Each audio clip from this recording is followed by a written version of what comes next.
আইন উপদেষ্টা আসিফ নজরুল বলেছেন জাস্ট ওয়েট করেন, কিছু দিনের মধ্যে ঘোষণা শুনবেন।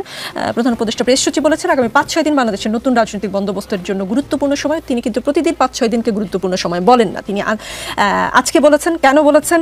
আর মেজর সাদিক নামের একজন আওয়ামী লীগের লোকজনকে প্রশিক্ষণ দিয়েছে, কেউ কেউ বলছে কোনো গণমাধ্যমে পেয়েছে ২৫০০, কেউ বলছেন যে ৮০০০ লোককে প্রশিক্ষণ দেওয়া হয়েছে। আগামী 5-6 দিন কি হতে যাচ্ছে? আপনিও কি মনে করেন যে কিছুই হবে না? এটা এক ধরনের ছায়ার সঙ্গে যুদ্ধ, এটা আমি মনে করি। এটা আর কিছুই না। আর এতজন লোককে একটা মেজর প্রশিক্ষণ দিচ্ছে, কোথায় দিচ্ছে? মানে দিচ্ছে কি ক্যান্টনমেন্টের মধ্যে না কোথায়?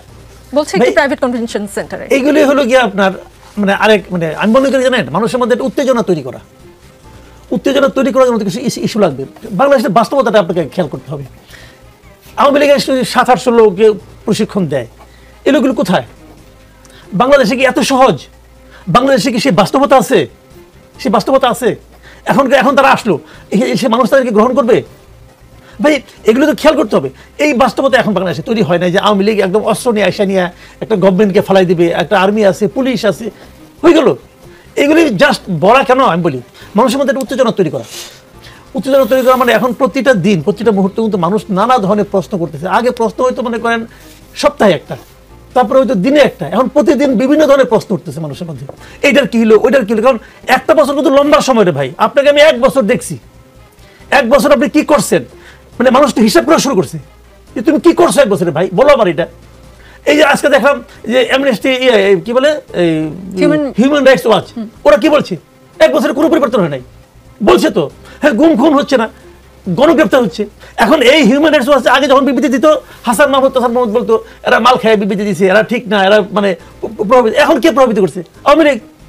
আগে যারা প্রভাবিত করতো তারা প্রভাবিত করতে পারে না, কেন পারে না? তো এখন এই বিষয়গুলো তো কিন্তু আসবে, হিসাব নিকাশ শুরু হবে দেখবেন আপনি। এখন এই হিসাব নিকাশটা যতটুকু বিলম্বিত করা যায়, কারণ হিসাব নিকাশের সাথে কোনো ভালো উত্তর নাই। একজন নোবেলের শান্তি পুরস্কার বিজয়ী, তারা মানে মানবাধিকার নাই, এটা বলতেছে হিউম্যান রাইটস ওয়াচ। কেন? এটা শোনার জন্য আমি প্রস্তুত ছিলাম? আমি তো ছিলাম না প্রস্তুতির জন্য, শুধু তো হচ্ছে। তো এখন এই বিষয়গুলো কিন্তু আসতে থাকবে একটা পর একটা। এরপরে আসবে আইন শৃঙ্খলা নিয়ে, এরপরে আসবে মব নিয়ে, আসবে তো একটা পর একটা আসবে। তখন এইগুলিকে যত বিলম্বিত করা যায়, একটা পর একটা কল্পিত, আমি মনে করি এগুলি সমস্ত কিছু জাস্ট ছায়ার সঙ্গে যুদ্ধ করা ছাড়া আর কিছুই না। তার মানে কি সরকার জনগণকে ছায়ার সাথে যুদ্ধ করার জন্য ডিজাইন করছে যেন তাকে প্রশ্নের উত্তর না দিতে হয়, তাকে হিসাব না দিতে হয়? এটা শুনেন, এটা হলো কি যতটা বিলম্বিত করা যায়। আমি সরকার বলছি না, কারণ এখন যদি বলেন না প্রেস সেক্রেটারি উনি সরকার, তাহলে হ্যাঁ, আপনি যদি উনি বলেন উনি সরকারের একজন কর্মকর্তা, তাহলে উনি আংশিক হ্যাঁ, এরকম আর কি। কিন্তু এগুলির আমি মনে করি কোনো ভিত্তি নাই।